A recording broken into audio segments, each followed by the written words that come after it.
Bonjour, je m'appelle Rémi Tellu. Après plus de 7 années passées au sein de l'Inspection Générale, j'ai rejoint la mission handicap pour déployer le jeu auquel vous participez aujourd'hui. Je suis ici pour vous parler de handicap, notamment de handicap invisible. Il y a 10 ans, j'ai appris que j'étais atteint de la maladie de Parkinson. C'était un choc terrible, j'en ai parlé à personne, hormis à quelques proches. Quelques années plus tard, j'ai appris qu'un de mes anciens patrons dans le conseil avait lui aussi la maladie de Parkinson.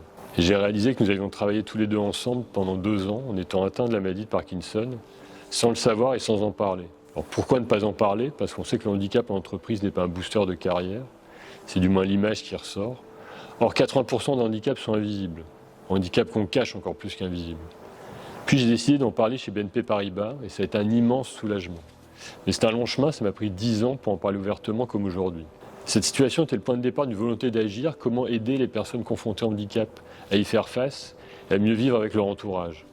Alors, en créant un environnement dans l'entreprise qui permettra aux personnes confrontées au handicap, notamment invisibles, de se sentir en confiance, intégrées et ainsi améliorer leur bien-être et celui de leur équipe.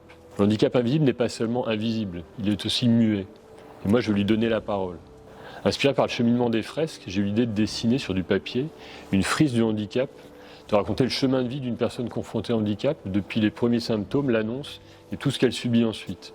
La frise est devenue le handicap contre-attaque, un serious game collaboratif et présentiel qui joue en petits groupes avec des cartes. C'est une expérience d'immersion collective et réelle dans la peau d'une personne et de son entourage qui découvre son handicap. Un vie ma vie pour comprendre les phases vécues et pour parler le même langage.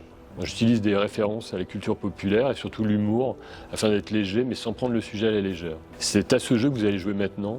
Bon jeu à tout le monde.